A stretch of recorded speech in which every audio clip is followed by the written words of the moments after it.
moderator today for this panel to launch this very important book, The Silencing of a Laotian Son, written by Shui Meng.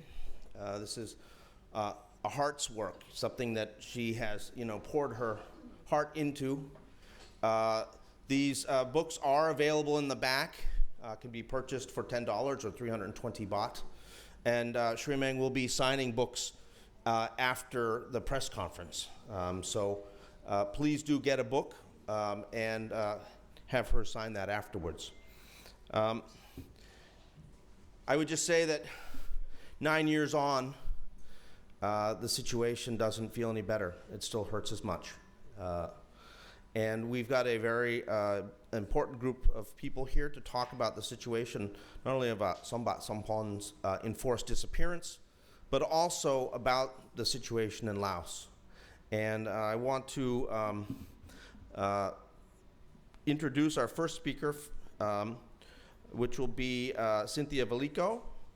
She has served with the Office of the United Nations High Commissioner for Human Rights since 2006 as a human rights advisor in 3 countries, Pakistan, Sri Lanka, and the Philippines, and was appointed in August 2017 as the representative to OHCHR's regional office to Southeast Asia, based here in Bangkok. Prior to joining OHCHR, she worked on polio eradication for WHO, and has also worked with governments, UN country teams, and others in Asia and Africa. And she began her work with the UN back in 1999 with the Department of Political Affairs. So, Cynthia, the floor is yours. Thank you. Thank you very much, Phil, for the introduction. Good morning, everyone. Excellencies, distinguished panelists, ladies and gentlemen, colleagues. I am very pleased to be here with you today, and I would like to particularly thank Shui Meng for the invitation to participate in this event that marks the 9th anniversary of Sombath's disappearance in Lao PDR, and to speak about the persisting crime of enforced disappearance in Southeast Asia. An enforced disappearance is defined as an arrest, detention, abduction, or any other form of deprivation of liberty by agents of the state or by persons or groups of persons acting with the authorization, support, acquiescence of the state, followed by a refusal to acknowledge the deprivation of liberty or by the concealment of the fate or whereabouts of the disappeared persons, placing them outside the protection of the law. The Convention on Enforced Disappearances provides that no one shall be subject to such an action without exception, even in times of war, and it provides that it would constitute a crime against humanity when practiced in a widespread or systematic manner. The enforced disappearance of a person violates a range of human rights embodied in the UN Declaration of Human Rights and set out in international instruments and law, including the 1992 Declaration on the Protection of All Persons from Enforced Disappearances, and subsequently the International Convention for the Protection of All Persons from Enforced Disappearances. The convention was adopted by the UN General Assembly in 2006 with the specific aim to strengthen the international criminal and human rights framework that governs and protects individuals from this heinous and cowardly act. The victims of enforced disappearance, having been removed from the protection of the law and disappeared from society, are in fact deprived of all of their basic rights, amongst others, the right to life, liberty, and security of person, the right not to be subjected to torture, and the right to recognition as a person before the law. At the same time, an enforced disappearance by its very nature takes an extreme emotional toll on the families of the victims who remain unaware of the fate of their loved ones, searching for answers and waiting for news that often never comes. For this very reason, and recognizing the unique and severe psychological, physical, and too often financial strain that is imposed on family members of disappeared persons, Article 24 of the Convention includes in the definition of victim not just the disappeared person, but also any individual who has suffered harm as a direct result from the enforced disappearance, notably family members. Enforced disappearances are sadly a regular global phenomenon. In Southeast Asia, this practice has traditionally been used by states as a means of silencing political opponents or critical voices. Individuals have been targeted for exercising their fundamental right to freedoms of expression, association, and peaceful assembly. Victims have included human rights defenders, environmental, social, and political activists, government critics, lawyers, and journalists.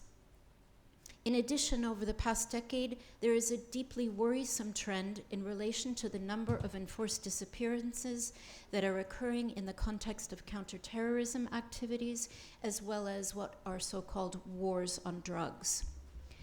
Indeed, enforced disappearances have frequently been used to spread fear and send strong messages to other individuals who are courageously raising their voices on critical issues of public interest and concern.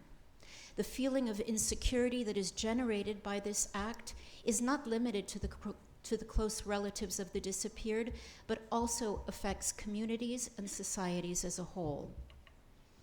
OHCHR also notes with great concern that far too many cases of enforced disappearances in the region remain unresolved, such as for Sombath. States in the region have yet to adopt domestic legislation that meets international standards, nor have there been appropriate domestic institutional mechanisms established to ensure transparent and effective investigations into these cases. Furthermore, only one country in the region, Cambodia, has ratified the convention. Laos PDR, Indonesia, and Thailand have signed but have not yet ratified. While not legally binding at that stage, when a country signs a treaty, they have signaled legally their willingness and established an expectation that they will act in compliance with the spirit of its provisions and would refrain from any actions that may defeat the object and purpose of the treaty prior to its entry into force. The lack of treaty ratification or relevant criminal domestic legislation and an overall absence of political will to address acts of enforced disappearance have resulted in long-standing and widespread impunity for perpetrators of enforced disappearances that grossly undermine the ability of victims to obtain truth, justice, and to seek reparations. I would like to take this opportunity to remember Sombath, a prominent, well-respected development worker and human rights defender from Laos, who went missing on 15 December 2012 in Vientiane after being stopped at a police checkpoint, and whose whereabouts thereafter remain unknown. OHCHR, as well as the special procedures of the UN Human Rights Council, in particular the Working Group on Enforced or Involuntary Disappearances, have continuously and regularly engaged over the past 9 years with the government of Laos PDR. However, there have been absolutely no progress whatsoever in the investigation into the case, leaving the family without Sombath and the possibility for truth, justice, and redress. International law requires that states launch immediate, thorough, and impartial investigations that are in line with international legal standards to determine the fate and whereabouts of those who have been disappeared and to bring perpetrators to justice. With the lowest ratification record in the world, it is critical that governments of Asia ratify the International Convention and establish a strong domestic legal framework that incorporates all provisions of the Convention. There should be no further delays in making this a criminal offense in every country, together with legal standards that ensure full disclosure, transparency, and accountability for all persons deprived of their liberty. Let me conclude by saying that as the international community's attention focuses on implementing the 2030 Agenda, it is important that the ratification and full implementation of the Convention, as well as other relevant treaties, be considered essential to achieving the Sustainable Development Goals. This applies particularly to SDG 16 in promoting the rule of law, ensuring equal access to justice, ending impunity, protecting human rights, and sustaining peace in achieving the central tenet of the 2030 Agenda of leaving no one behind. Let me conclude by saying how deeply I was touched, Shui Meng, as I read your memoirs of Sombath, his commitment to family, friends, his country, and his work to make our world a better place for all. Thank you for sharing with all of us this beautiful and inspirational life story. Thank you again for the opportunity to be with you today. Thank you very much, Cynthia. Next, we're going to hear from Ajahn Sulak Sivalak. He is a regional and world-renowned social activist, professor, intellectual, and writer. He's initiated a number of social, humanitarian, ecological, and spiritual movements and organizations in Thailand, such as the College, SEM, Spirit and Education Movement. And he's also the co-founder of the International Network of Engaged Buddhists. So Ajahn Sulak, the floor is yours. I will be brief because I know Sombath very well indeed, and he is a unique person. What his wife wrote about him, she toned it down, but she's much more significant than is written here. Because for me, for a Laotian to return to the country under communist control, he was the only one. Most of them left the country seeking refuge elsewhere. And when he returned to Laos, he dedicated his life for the benefit of his people, for his country, and not only for his country, for all this area. I have the opportunity to travel with him to quite a few countries, apart from in Laos itself. We went to Bhutan together, we went to Burma together, and indeed, the last night we had dinner together was in Mandalay. And next day, we all came back to Bangkok, and from Bangkok he went to Laos. And I think soon after that he disappeared. However, I believe that the Laotian government would not kill him. And for those journalists attending this session, I sincerely beg you to write something to encourage the Laotian government rather than condemning them. Because the Laotian power that be, despite being communist, they are still very gentle. And they don't want to lose faith. They don't know how to release him without losing faith. There is also a struggle between the party and the army.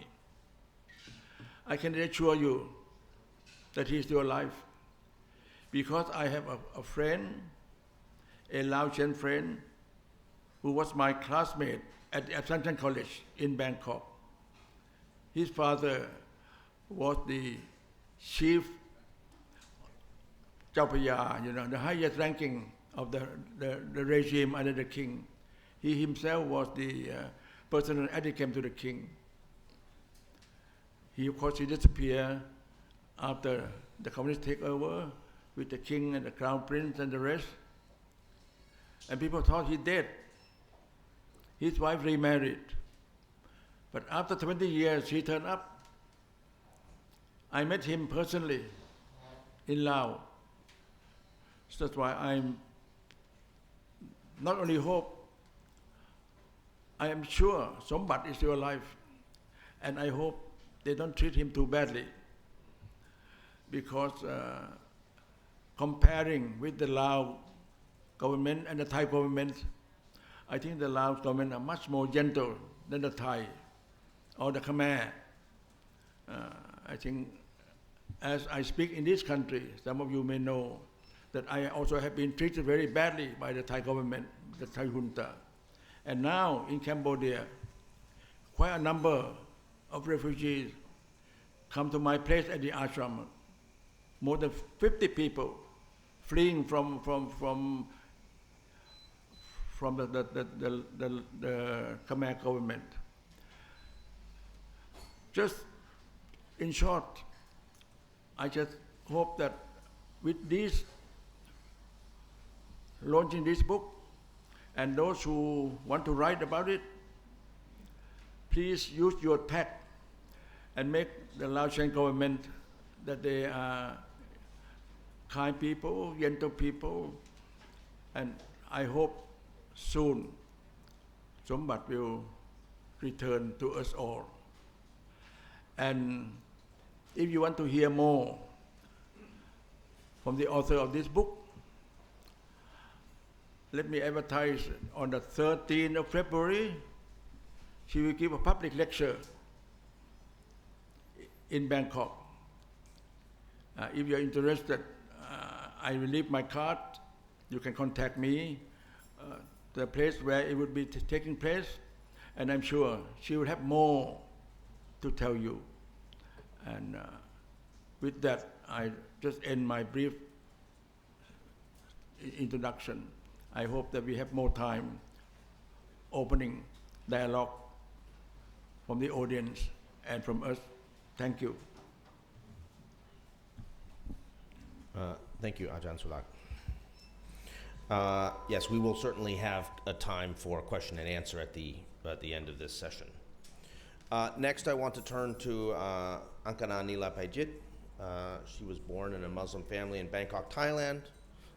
She is a graduate of the Faculty of Nursing in Mahidol University and became a human rights activist after her husband, who was a prominent human rights lawyer, was kidnapped by a group of police officers and disappeared on 12th March 2004. She is currently the founder and chairwoman of the Justice for Peace Foundation and has won innumerable human rights awards, which are probably too many to list here. Most recently, however, I would say that she was awarded the Magsaysay Award in 2019, which is considered the sort of Southeast Asian Nobel Prize. Kunankana, the floor is yours.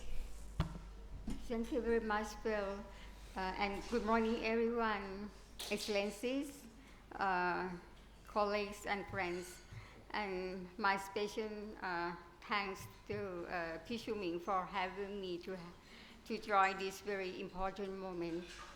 I remember very well when in early 2013, when I first met Shumi in Bangkok, I can feel that she's very kind and humble.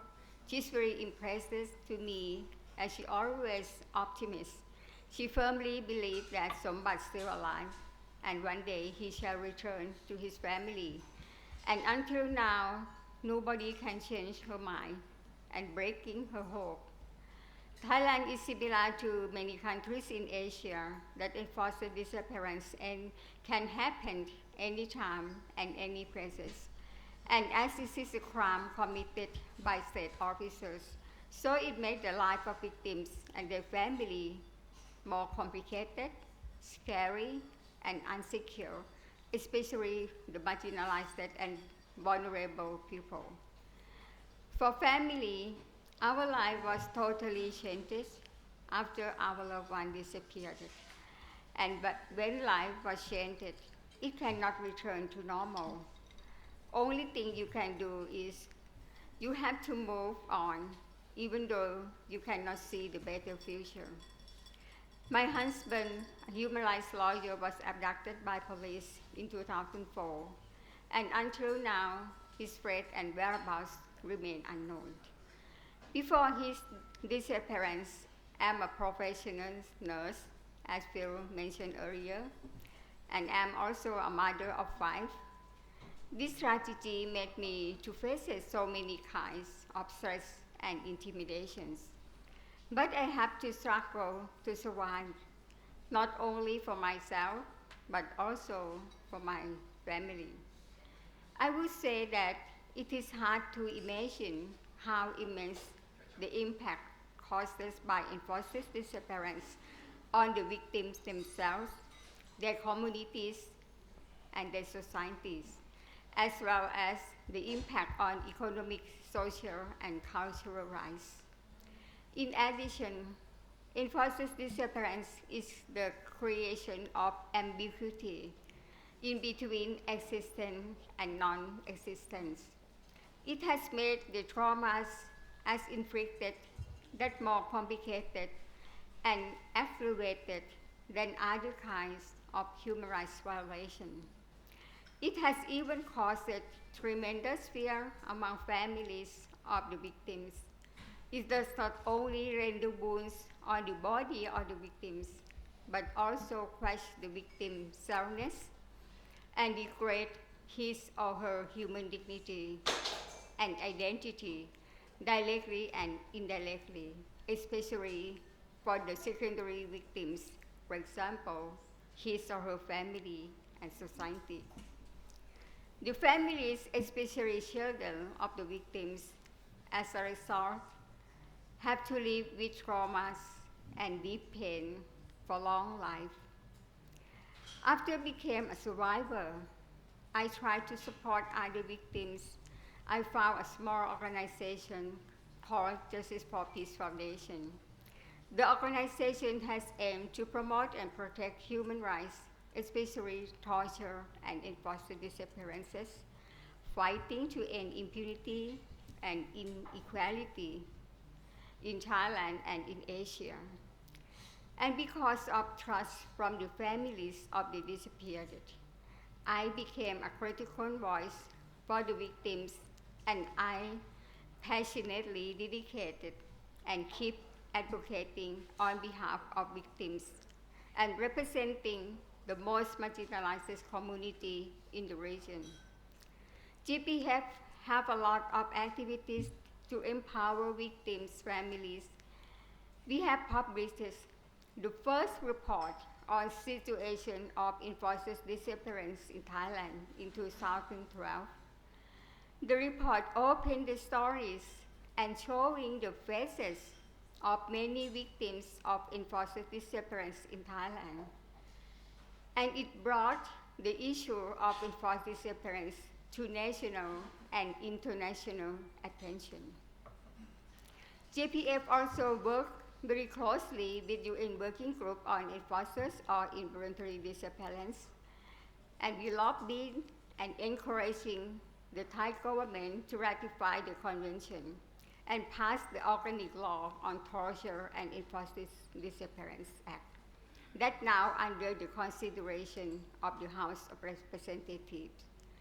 The challenging is how the members of parliament should adopt the draft law that complies with the international convention. Shuming is one of the survivors who's sharing her thoughts through this book launching today, and I'm very happy and sincerely congratulate for her dedication, not only for Sombath Somphone, but for all innocent people that are victims of enforced disappearance. In her book, Shuming explained how important we should protect our person from this state crime. Regarding to this book, as a Laotian son and the son of the poor farmer growing up in the 60s, Sombath experiences and witnessed the impact on the lives of the poor and powerless people like himself and his family. Sombath spent much of his adult life analyzing and underlying causes of poverty and well-being of the people that must be built upon a strong foundation of just and sustained well-being and secure and safe livelihoods for all. A new vision for his education and emphasis on the balance between material and spiritual well-being and a system of governance that is based on the rule of law and respect the rights of all. As a victim, I totally understand how difficult to continue the life of family members who were left behind. Every anniversary of our loved one who disappeared. It reminds us about justice in our society. Most families want to know the truth, as truth will release us from ambiguity, and truth that can heal the scar in our heart and turn it to strengthen our life to struggle to end this kind of crime against humanity. Some might say that the struggle of Xu Ming or myself may be a role model for other victims' family. I would say that one easily things is we often do is we never stop our voices speaking the right things. We never stop speaking what has happened, that not only for our families, but for all. And for us, no matter how the stories of Sombath Somphone or Somchai Nilapaitit or other victims of enforced disappearance will end, I do believe that one day the truth will be revealed. The offenders will have nowhere to hide, and justice will be restored.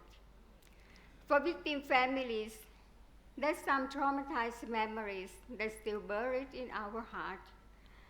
Although it is painful, but it always reminds us what has happened, and whether happy or sad, it's a memory that we want to keep. This memory is telling us again and again that whether how traumatized we have, but life can be healed, repaired, corrected, to become strong again by ourselves, to continue our struggle to stop disappearance and to end impunity. On this 9th anniversary of the disappearance of Sombath Somphone, I stand in solidarity and in unity with Xu Ming and Sombath family. I stand in solidarity with her relentless, untiring struggle to get truth and justice. I also stand in unity with her pain, a pain that no wife should ever have to bear, and to have their loved one torn away from them in such an ignoble manner. I also stand in unity with her anger of the impunity of the system of injustice, and I stand with her that in one day the truth will come and Sombath shall return. On this day, with pain, Xu Ming telling us the stories of Sombath Somphone and how he dedicated his life for his respective country and his beloved people through this book. And I believe, as Xu Ming, that our loved one always be with us.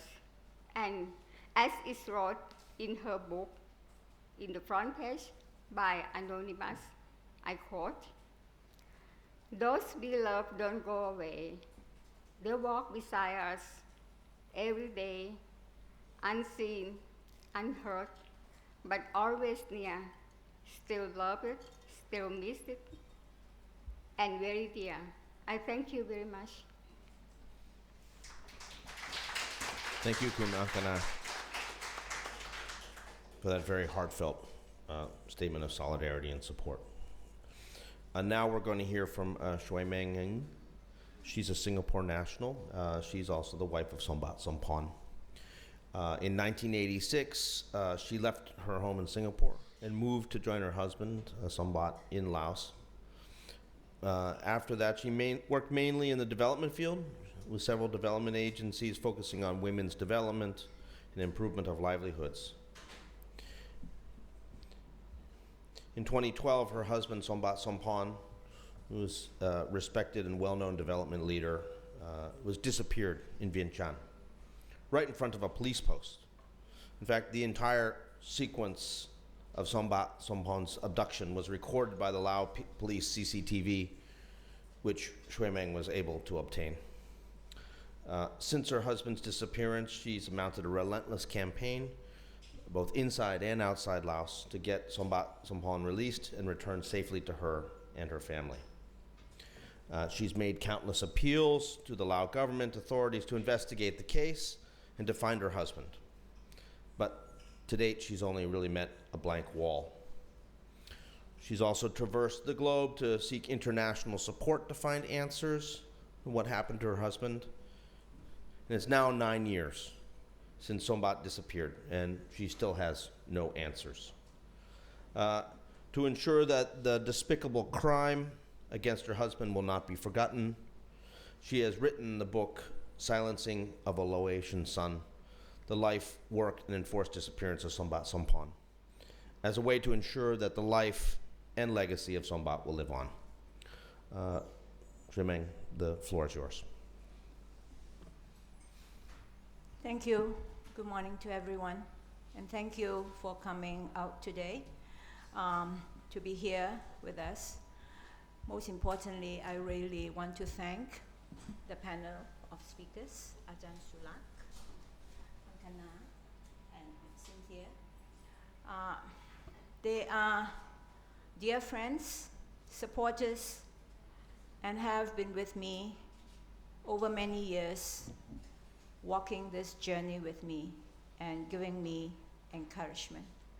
So I'm really, really thankful for them, and also thankful for their sharing and encouragement, especially to reassurance to me that Sombath is still alive. I keep it in my heart, and this is why in the book I say I write in the present tense. Because until I hear that Sombath is no longer here, I will continue to think and believe he's alive.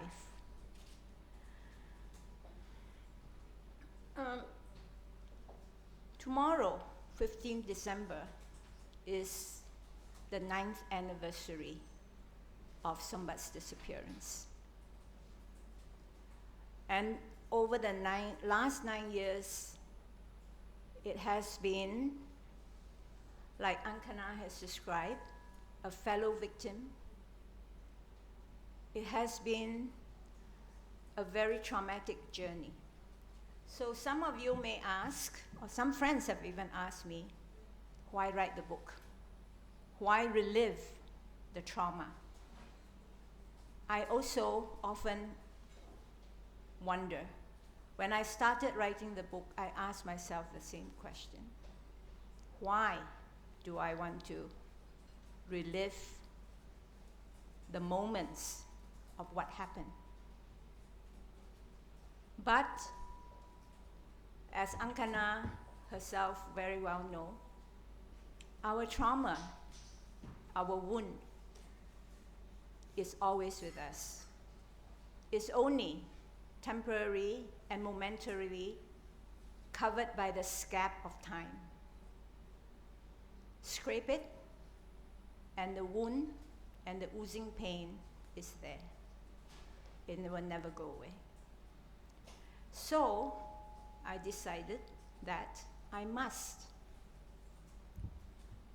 record the life, the work of Sombath.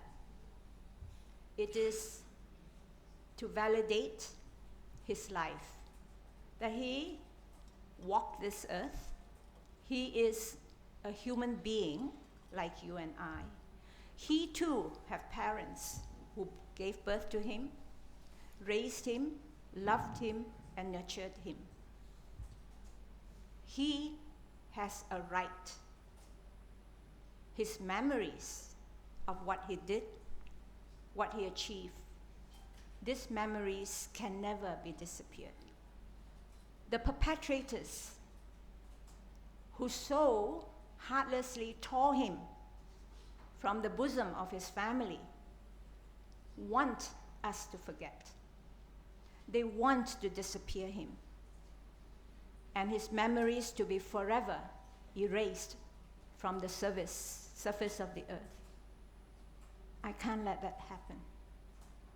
I can't let something a human being who has dedicated his life to his community, his society, and his only wish, I have also mentioned in the book, quoted from what he said and left behind in his writings. He said that his only hope and wish is to give back to society what he has received, the education that he got, the love of his family and his community. And he said, giving back is a pleasure. I cannot let this life of this man go. So in writing this book, it is my way of showing my love for Sombath. I honor him, I validate him. I share with you some of our memories, but most importantly, I want to share with you how he grew up in Laos as the son of a poor farmer. Like more than 85% of how Lao people grow up in their own families. Making a living, making an honest living, mostly tilling the soil, fishing in the waters, putting food on the table, sharing their happiness with whatever meager little things that they find to build a life. And all these lives have meaning. All these lives have value. We should not think that memories are important only about the powerful or those who have discovered wonderful discoveries. No. Memories of ordinary men and women are those who write the history of their family, their community, and the society. Without these collective memories, actually we have no history. Our history, our human history, is the collective memories of all these ordinary men and women who toil on this earth, who work for the betterment of their families, who try to do their little bit to make their ordinary lives make sense to them. So, I would like to just quote the saying of a Holocaust survivor.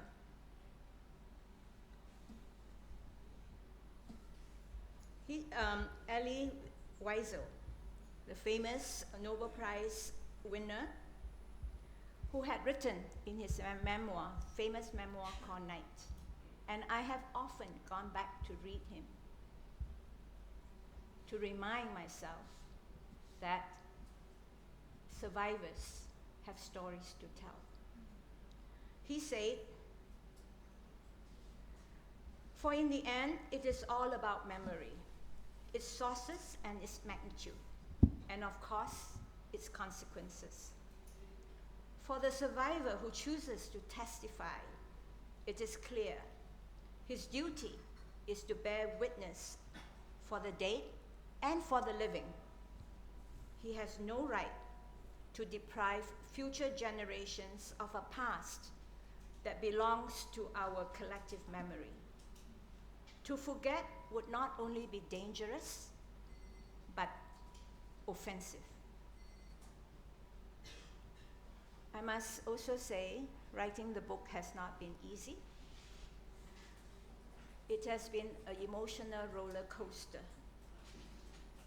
And in my mind, over the last 9 years, I must have written many versions of the story. But only now that I have put it in words. And strangely enough, it is during the COVID lockdown, when I have nothing to do. We are sitting at home, I have no more excuses to give myself that I must do this or that. And frankly, there is only so much Netflix you can watch. So I sat down in front of the computer. Nowadays, we don't write on paper. And I don't know how many times I have started, erase, so many different versions. But in my mind, I know it has to come out. And I'm thankful to the people who encouraged me to go on. I'm particularly thankful for Ted here, who has helped me to edit the book, and also to Melissa Storm, a colleague of Ted, who is now in Phuket. She too, they have spent enormous hours, numbers of hours with me, trying to understand what I'm trying to say, you know, to make sure that everything comes up clearly, clarify my own thoughts, and now we have this book. So this book is dedicated to all victims of enforced disappearance. It's not only for me and for Sombath, but it is for the Sombaths and the Somjais of the world. People, ordinary people, who were just taken away from their families. But they continue to live in our hearts. We, Ankana, I, and many others, survivors, we have tried to be the voice of the countless voiceless victims of enforced disappearance who, for many reasons, have not been able to tell their stories.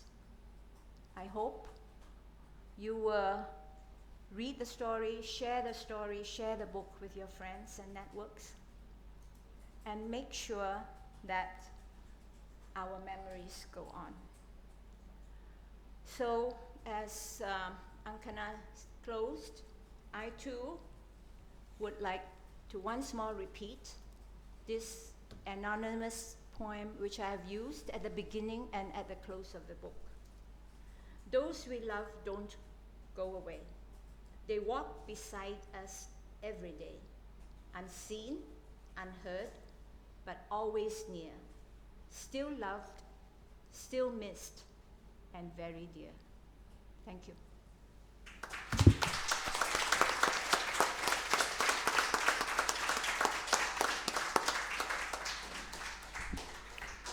Thank you very much for that.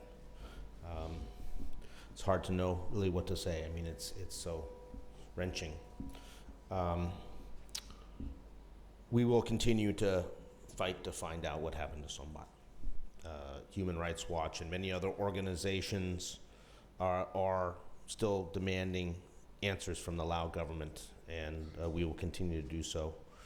Tomorrow, actually, we're going to be releasing a statement again on the anniversary of Sombath's disappearance, and representatives of NGOs who are here who want to sign on to that statement, please get in touch with me after the event, and I'm happy to help with that.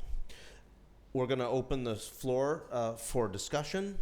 If people have questions, that would be great. I mean, since technically this is a press conference, so if there are working members of the media who wish to get up and ask questions, you have the first priority here. Others, of course, are also welcome to share their thoughts and ideas. Please introduce yourself, include your affiliation, if any, and make sure you tell us who you're directing your questions to. So the floor is open.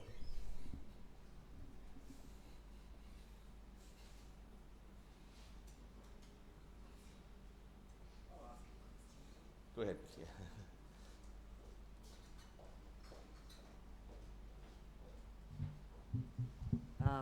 Thank you, and thank you all, especially for the very moving and powerful statements. I'm Gwen Robinson, former president of the Foreign Correspondents Club and editor-at-large of Nikkei Asia.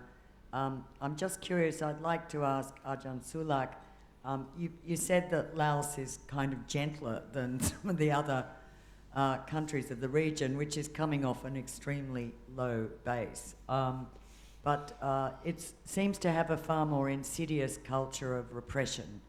And I'd just like to ask if you could elaborate on what you know of Laos and how it works, and also the rest of the panelists to really give us, we don't, in Thailand, I think so much focus is on the Thai system and authorities and repression here, and then obviously Cambodia and Myanmar steal all the headlines. We don't know so much about Laos, and the Sombath case was truly shocking and threw some little spotlight.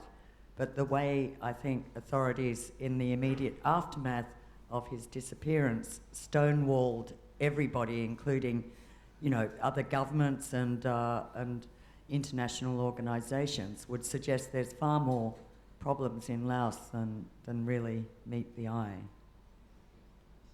Thank you.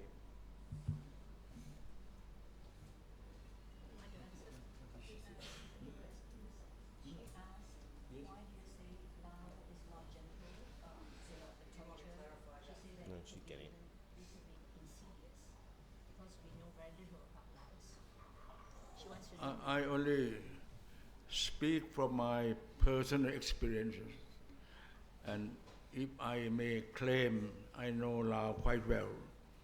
We also have activities with the Sangha in Laos, despite the fact that it is a communist country, and I work closely with the Sangha in Laos much more so than in this country, because the Sangha in this country is gone more and more capitalistic, whereas the Laotian Sangha try to be themselves.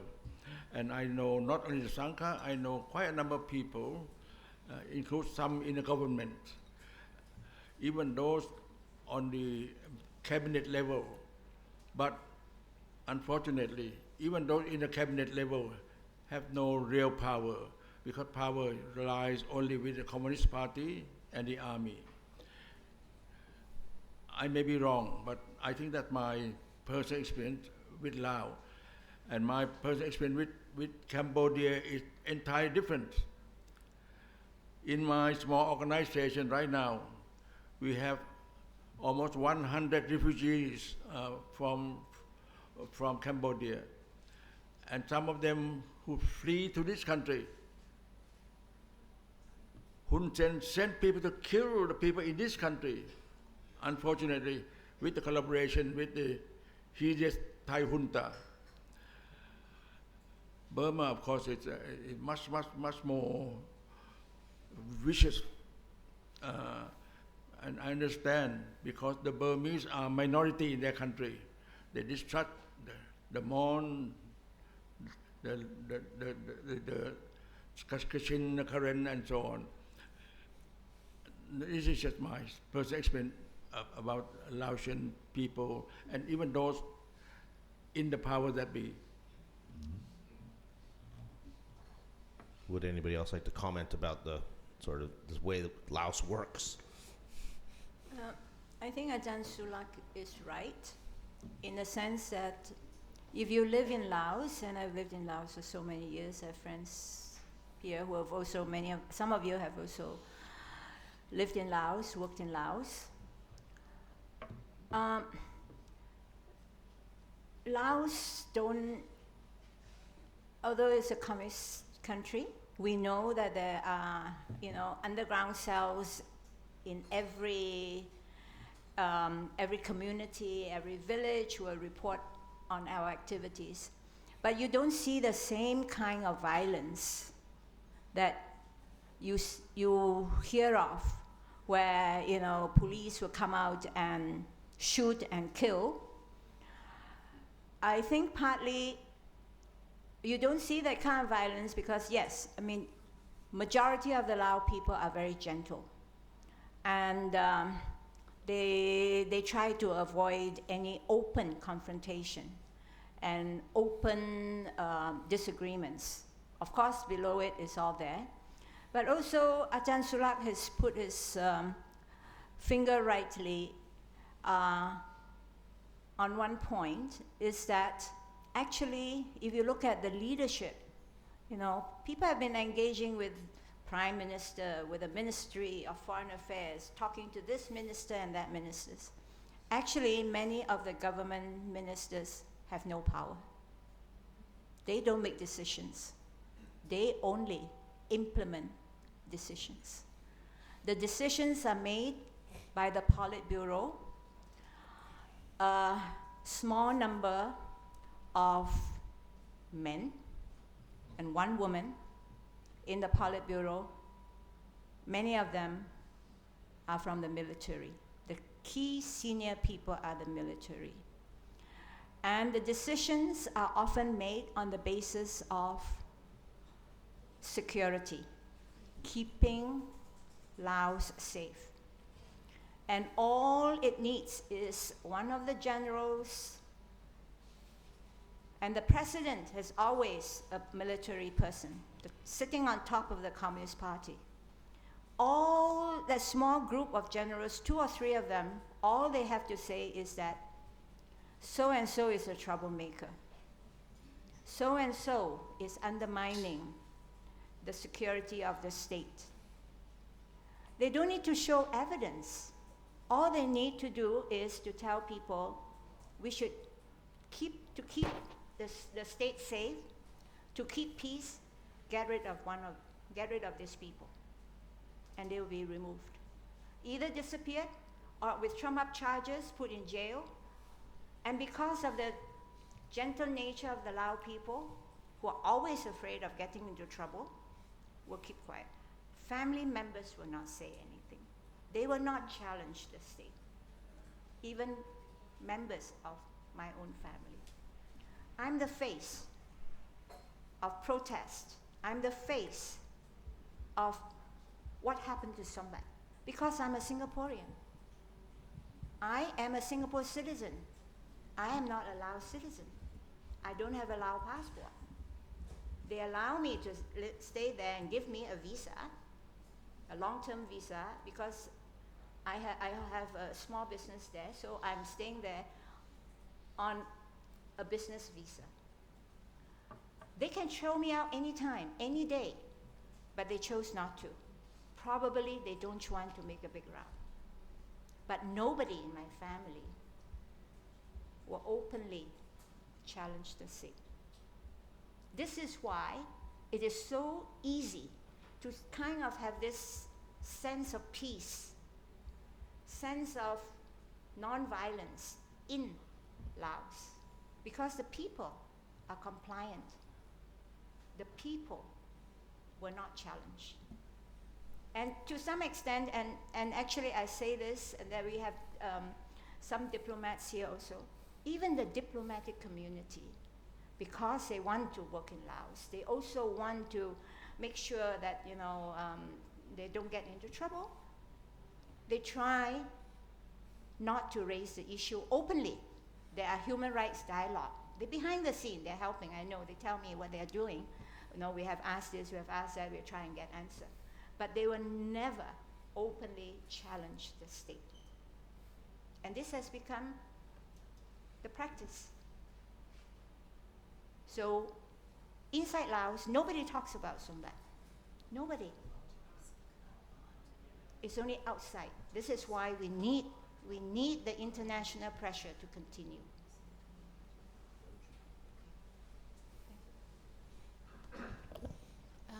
It doesn't directly answer the question that you asked, but I think it is important to mention that there have been other registered cases of disappearances since Sombath who are Lao nationals, and one of which was Od Sayavong, who went missing here in Thailand. He was a Lao refugee living in Thailand. And in August 2019, he disappeared from Bangkok. And has not been seen again. He was a refugee, as I said. He was also an activist who was quite critical of the government of Lao PDR. So I think it's important to note that there have been others that have been registered as officially disappeared with the Working Group on Enforced Disappearance. And these cases are important for us not to forget, in addition to the others that we see. There we see a situation of a cross-border potential disappearance, and this is something that is a growing concern in the region over the last years. Thank you. Please introduce yourself. Hi, is Ponpen Pongkajonkiat from the Cross Cultural Foundation. I just wanted to remind the forums that 13th of December, 3 years ago, there was the Thai refugee in Laos was also reported that 2 bodies found along the Mekong River and 1 body is still missing. So I would like to add on the regional cooperation in relation to returning opponents of each other in our regions. It's alarming that it has been happening for continuous at least 2-3 years between countries in Indochina, Thailand, Laos, Vietnam, and Cambodia. And we have consistently getting the threat and intimidation by the police in the country, and of course maybe in other neighboring countries as well. I just would like to ask any regional cooperation that maybe we can stop this threat and intimidation against opponents in the regions, that we can respect their right as non-refoulement and also refugee rights in the country like Thailand, Laos, Vietnam, and Cambodia. Thank you. Please go ahead. Okay. Maybe if I can just start. It's an important question, and it was what I had mentioned in my last comment on the extraterritorial nature of some of what we're seeing in the region, which is very disturbing. I think there are a number of things that we in the international community certainly need to do on this issue. I mean, the first is really around advocating for ratification of this convention. Now, while it doesn't resolve the problem necessarily, it is a legally binding instrument that is to hold governments to account for actions of that nature. I think the other part of this is that, and this is what is very sad, we know of other cases of enforced disappearances that we can't speak about officially because family members are too scared to even register these cases with the UN bodies. They fear reprisals, which are real in their countries, and know that both for themselves and their family members, they could be at indirect risk of one violation or another should they report it. This, of course, makes speaking openly and exposing these kinds of violations extremely difficult. And I think it's incumbent on all of us, and this is, I wanted to reiterate what Shui Meng said. I am extremely disappointed when I see at bodies such as the UPR and others that other member states who allegedly champion certain rights no longer speak so openly or so forcefully about these issues that are taking place. And they are operating in countries where this happens, and they are not being accountable for those same rights that they indicate that they stand for. And it needs to be something that is openly discussed as a problem, and it needs to be part of a regular and routine dialogue with partners who are also benefiting from trade agreements and other things being present in country. Thank you. Brothers, please go ahead. Yeah, I would like to have some comments on these issues. I think trans-border disappearance is one of the major concerns during this couple of years.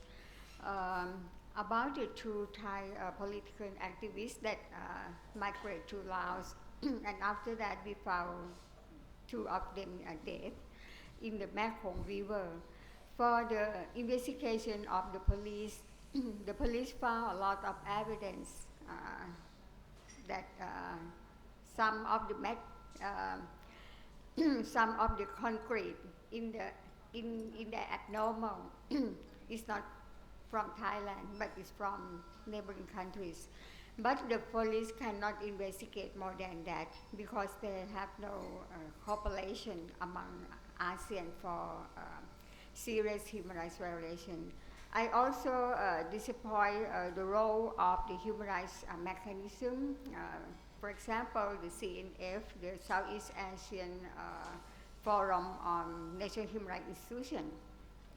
I think at least the National Human Rights Institution in ASEAN should cooperate to investigate the extraterritorial violations or trans-border violations. But they have, they have no investigation. So it's still in Miracle, where is Surajai Sadan, who still a missing person. And his wife is very active. He always asking the question, and many outside authorities denied it to investigate, even the Office of the Attorney General. So I think it's very challenging to the region. The ASEAN mechanism on human rights institution also, that what we have to do about the extraterritorial violations. If I could just add also ICHR to that group of bodies that are expected to be dealing with human rights issues, real human rights issues in the region, they should also be looking into matters about extraterritorial disappearances that involve states of ASEAN. Yeah. I'm going to take off my moderator's hat and just say that this, what we call the swap mart, where the Thai government is doing deals with neighboring countries to send people back into harm's way. We've had 3 refugees, UNHCR recognized Cambodian refugees sent back in the last month. A 4th was narrowly averted. He's now gone to a 3rd country safely. But, I mean, it's quite clear that there are agreements going on now where the space for refugees and asylum seekers who had traditionally fled to Thailand is now diminishing and all but gone. And it's also quite clear that when disappearances like Ot Sayavong's disappearance in Thailand takes place, that's not something that can happen without the Thai authorities knowing about it. Cambodian officials, Lao officials, others who come into Thailand can't operate without the knowledge of the Thai authorities. So, there's a sort of a dirty game going on here. It reminds me a little bit of what happened back in the 1980s in Latin America, where you had different governments cooperating to chase down and round up dissidents and send them back, the so-called Operation Condor, where people were being sent back to military governments, and in those cases a number of people were executed. So, how is this necessarily different? How is this any different from those dark days in Latin America? It is a very serious situation, and it needs to be addressed. And, it needs to be addressed starting in Bangkok. And perhaps just to say, while many of these governments have not actually ratified the Refugee Convention, they have ratified ICCPR, which very clearly articulates that there can be no refoulement of persons who are at risk or of concern for issues related to persecution or imminent threat to their lives. So I think, while we know that they haven't actually ratified the Convention on Refugees, they have on the ICCPR, and that's what we need to discuss with them when we're talking at that level of dialogue with member states. The floor is open if anybody else would like to make a comment or ask a question. I was going to actually ask one question, which is, I was rereading the other day the report of Special Rapporteur Philip Alston about Laos, which, when he was the UN Special Rapporteur on Extreme Poverty, which was a report that surprised the Lao government in a very significant way. But he and others have continually spoken about a culture of fear in Laos. And I wanted to ask Shui Meng and others to sort of talk about that culture of fear and what it means for the day-to-day lives of people in Laos, but also what it means for efforts like yours to try to find out what happened to Sombath. I already spoke a little bit about the fear inside the country, that people don't want to talk about Sombath. His friends, people who worked with him, even some members of my family and relatives, they don't try to talk about it. And unfortunately, and this is maybe Ajahn can help me out, it's also part of this underlying Buddhist culture about let it be, acceptance. I have also become and studied, and Sombath is really studied Buddhism, and especially working in the area of engaged Buddhism with the mentorship of people like Ajahn Sulak. I think the general public understanding of Buddhism is very superficial. So this idea about, okay, we accept, it's karma or whatever, and then they say, okay, let's try and just let go. I think they don't understand the deeper message of what acceptance and letting go really mean. I always say compassion is at the root of Buddhism. I can forgive, but I cannot forget. And we have to work constantly. As a Buddhist, if you believe in real Buddhism, we have to keep getting everybody to become better. Not only human beings, but with every living being, man and nature, together. So, but the Lao people have this very superficial understanding about Buddhism. Oh, it's his karma. It's Sombath's karma. And then they point to the fact that there was some senior level at military level, and a few years ago, a plane ran down and killed the Minister of Public Security and his wife, and also the then Minister of Defense. And they say, okay, Sombath's issue is cleared. They have already paid for their crime. This is the kind of justification that people use, and also help to reinforce the culture, not only of fear, but of silence. Accept it, at least to them, an explanation of how we get on with our lives. I think this is where I think Ajahn Sulak is right, that I believe Sombath has not been killed, because Sombath is so well known in Lao society. He has many friends. People know what he's doing. And people in Laos do not see Sombath as a troublemaker or an activist. They know him to be a diligent agronomist, educator, and working for the benefit of the community. I think Sombath was taken to send a message to other young, budding social activists who was quite active at the time Sombath was taken, forming little groups, trying to organize and raise issues.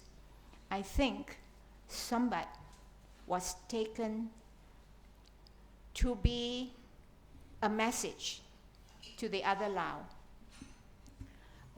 And it worked. It worked because since the disappearance of Sombath, the social activism, small, very small scale compared to what's happening in terms of social activism and social groups working on various issues. That has died completely. Zip, nothing anymore. So, the Lao authorities, or those who have made the decision to take Sombath, they are extremely smart about who to target and who not to. A few years ago, they took a young woman who used social media to talk about, the aid which went to the district, which was the dam collapse and flooded many people out, and the aid amount of big donor money going in has not reached the people. And she's sentenced to 14 years jail, languishing in jail today, and nobody talks about her. People have tried to get their parents to say something, and the parents say no. We don't want to get into more trouble for our other kids.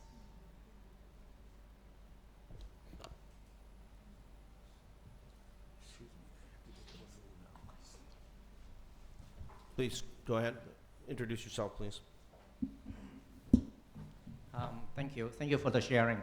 My name is Spencer Leung. I'm representing the Rotary Peace Fellowships Alumni Associations. I'm from Hong Kong. I got two questions in here. One probably directly to Cynthia. And I heard from Xu Ming about within the states, national security is number one priority. And in Hong Kong right now, we just passed the national securities in Hong Kong. And certain political images was not indicted after the whole year. And what can the Human Rights International body do about this if, let's say a state implements certain national security in this area? That's number one question is, moving forward for the next generations, I see the changing of the guard in Cambodia, in other places in Southeast Asia. Would the new generations, carry on these kind of crime moving forward, or would there be any future for the region moving forward? Thank you very much. Just to make sure I understood, the first question was, what can the international system do to address countries that are violating essentially people's rights through the imperative of security, of national security? Is that correct? Yes, correct. Thank you. It's a very hard question, of course, and it's not just something that we see being used in this region, of course. I think since the whole move on counterterrorism began across the globe, we have increasingly seen the cover of national security being used to derogate, essentially, or move away from the obligations that are required of states under international law. And that imperative can be sometimes quite difficult for us to argue against. However, I think that this is where it comes down to both the international community. It comes to, as Kunankana said, national human rights commissions and other bodies that are expected, whether they be regional, national, or international, to uphold human rights, is to really to get to the bottom of what is actually happening in any given country that is allowing for states to have these violations take place despite their obligations. I really, I have to say, I've been 21 years with the UN in different parts of the system. I came to work for the UN because I firmly believe that first, there is no other body that is mandated in this same way to uphold principles, values, and rights that are not just Western, but that are for all. But we have extremely limited capacity, sadly, and it's something that we who work in the UN bump up against regularly when it comes to national sovereignty. And this gets to the point of how much can really be done when the imperative of national security is used. But it is just something that we must continue to expose, that indeed this is being misused, just as we saw during COVID. So many of the emergency regulations that were put in place, both in this region but in other parts of the world, were indeed being used to silence people, to curtail freedom of expression, freedom of peaceful assembly. And we must continue to speak out against that in all of our various capacities. I'll stop, thank you. It's not an answer, I know. It's woefully short of an answer, but it's the best really I can do. Thank you. Please go right ahead. Yep, going back to the mic. Introduce yourself, please.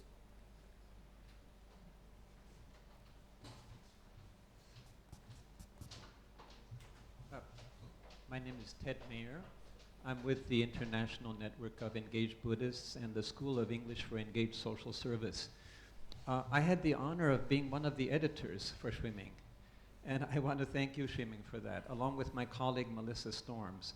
And so I want to actually make a comment, and I welcome your response too. But so as an editor, you're always thinking, well, there are those moments where you're thinking, what is being said here? And is it coming through clearly, you know? And I think let me just share something real briefly, that when I was an undergraduate, my father died. And a very beloved professor said to me, he looked straight at me and he said, Ted, you know, your relationship with your dad will continue to grow. Your relationship goes on, and it will continue to grow.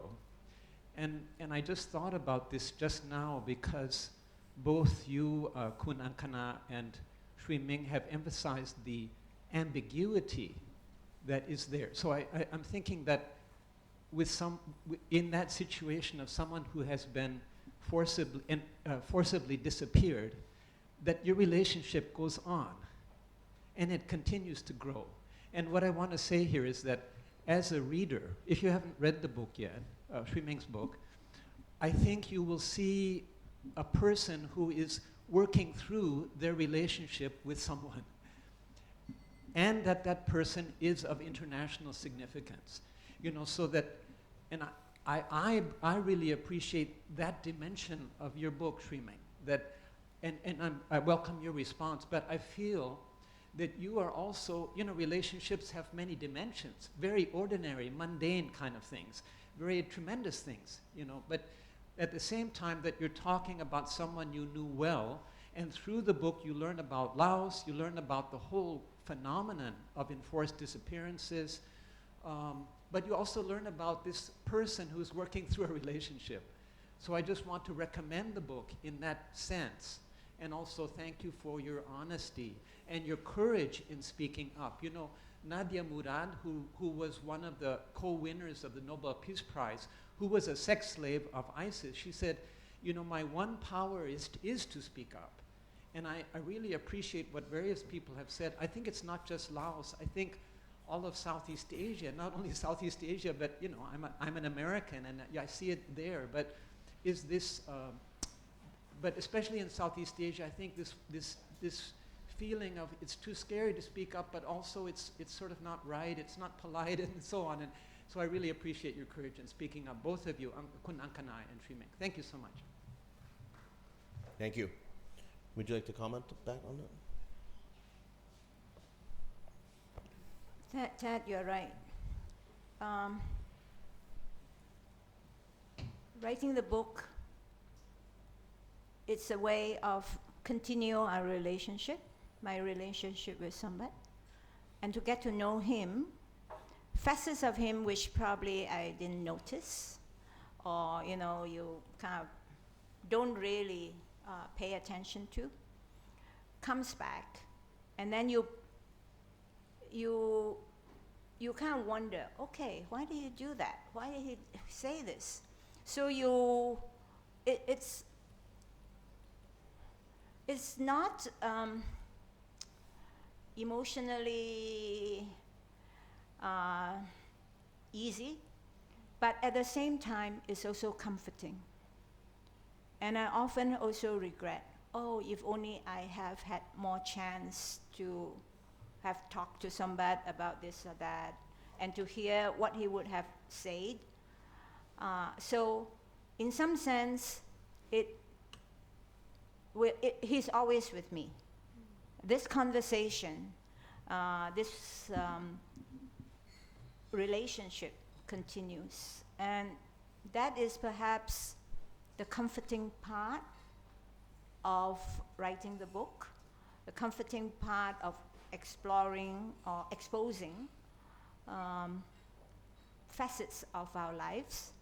Of course, any book is only a sliver and also selected memories, but it allows me to go on and continue. I would like to share that I think one important thing is for the families. One thing, most of the families, we afraid that one day we might forget our loved one. And you know that in reality, from my experiences, not only in Thailand and many countries, the victims of the disappear might be created to the new recognition as the bad people. For example, some of them might be involved with the terrorists, the bandit lawyer, the drug offenses, or whatever. So this is what the families have to face. For myself, you know, you can imagine that how all my children can go to school when in the front page of the newspaper and in the television, the father was called a bandit lawyer. So that's why we try to keep our memories. One thing I often told my children is that nobody knows your fathers, so you have to show to our society what your father is, if he's still alive, what he do for his people, how he helps the poor people, how he works, how he have a good relationship with all the stakeholders. I think this is one thing that a lot of families want to keep the memories. A lot of victims in Thailand, especially the children, they wrote the letter. It's called the letter with no recipient. They wrote the letter to their fathers, to their brothers, or to their son, and they often wrote it. It's like to remind them that their loved ones still be somewhere. And as I mentioned earlier, that for the victims, you know, it's like ambiguity, and it makes us very confused between alive or dead. We don't know. I used to face that emotion, and it's make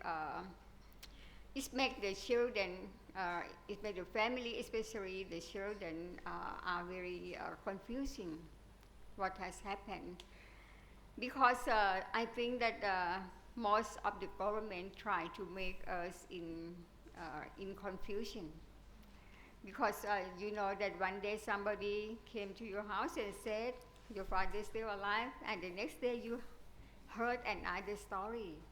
So the emotion is up and down, always. So that what we're trying to do is that we try to document our memories, and I think that these memories will always tell us the stories of our loved one wherever they are, but they're still with us. I think this one thing that is the way for healing and it helped us to hearing ourselves. I think when you wrote something to the loved one every day, every week, or every month, and it will be a history that written by the victims. I think is very important. Thank you.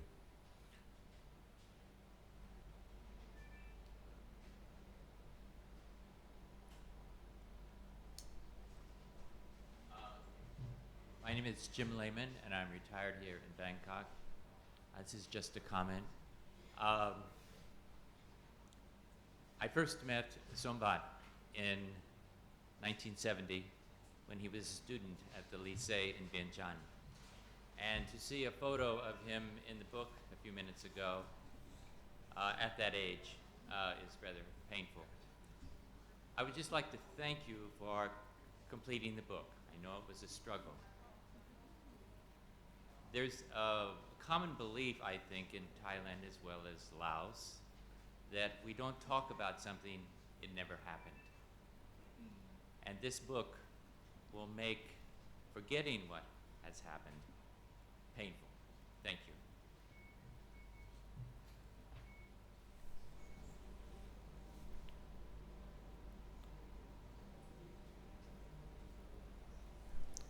Would anybody else like to speak?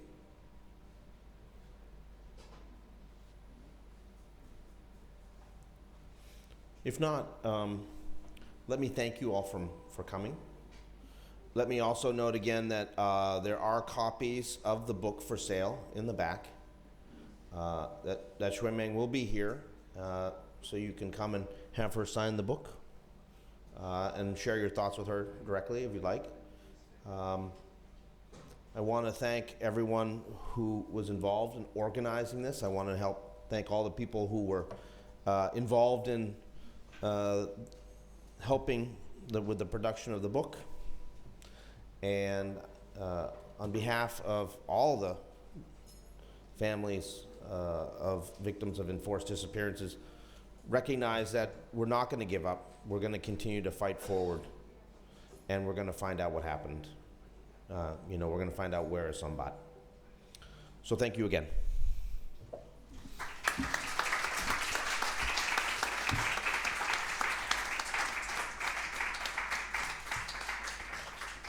One last thing, I just want to let everybody know, the proceeds from the sale of the book will go to the Sombath Education Fund, because education is his passion. So whatever proceeds from this book will go to that fund. Thank you.